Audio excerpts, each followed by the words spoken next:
خیبر پختونخوا حکومت کا سرکاری ہیلی کاپٹر گر کر تباہ ہو گیا۔ 2 پائلٹ سمیت 5 افراد شہید ہو گئے۔ ہیلی کاپٹر کو امدادی کارروائیوں کے لیے باجوڑ روانہ کیا گیا تھا۔ خراب موسم کی وجہ سے مہمند کی فضائی حدود میں ہیلی کاپٹر سے رابطہ منقطع ہوا۔ خیبر پختونخوا حکومت کا ہیلی کاپٹر حادثے کی تحقیقات کا فیصلہ۔ تحقیقاتی ٹیم ہیلی کاپٹر گرنے کے مقام کا دورہ کرے گی۔ تحقیقاتی ٹیم حادثے کی وجوہات کا تعین کرے گی۔ تحقیقاتی ٹیم میں ایوییشن سمیت مختلف شعبوں کے ماہرین شامل ہوں گے۔ حادثے میں شہید افراد کی شناخت کے لیے ڈی این اے ٹیسٹ کرانے کا بھی فیصلہ۔ خیبر پختونخوا حکومت کا آج سوگ منانے کا اعلان۔ صوبے بھر میں قومی پرچم سرنگو رہے گا۔ سرکاری حکام کے مطابق ہیلی کاپٹر کا بلیک باکس تاحال نہیں مل سکا۔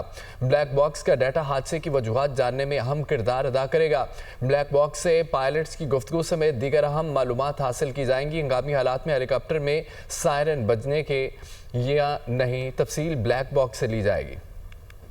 بارشوں سے متاثرہ علاقوں کے لیے امدادی سامان لے جانے والے صوبائی حکومت کا MI-17 ہیلی کاپٹر خراب موسم کی وجہ سے کریش کر گیا۔ افسوسناک حادثے کے نتیجے میں 2 پائلٹ سمیت عملے کے 5 افراد شہید ہوئے۔ ابتدائی رپورٹ کے مطابق صبح 10:30 پر ہیلی کاپٹر تحصیل سالار زئی ضلع باجوڑ کے لیے روانہ ہوا۔ خراب موسم کے باعث ہیلی کاپٹر کا زمین سے رابطہ منقطع ہو گیا، جبکہ سپہر 3:40 پر اطلاع موصول ہوئی کہ چنگی پانڈا تحصیل مہمند میں ہیلی کاپٹر گر کر تباہ ہو گیا ہے۔ خیبر پختونخوا حکومت کی جانب سے ہیلی کاپٹر حادثے کی تحقیقات کا فیصلہ کیا گیا ہے۔ سرکاری ذرائع کے مطابق تحقیقاتی ٹیم ہیلی کاپٹر گرنے کے مقام کا دورہ کرے گی۔ تحقیقاتی ٹیم حادثے کی وجوہات کا تعین کرے گی۔ ٹیم میں ایوییشن سمیت مختلف شعبوں کے ماہرین شامل ہوں گے۔ حادثے میں شہید افراد کی شناخت کے لیے ڈی این اے ٹیسٹ ہوگا۔ صوبائی حکومت نے افسوسناک واقعے پر سوگ منانے کا اعلان کیا ہے۔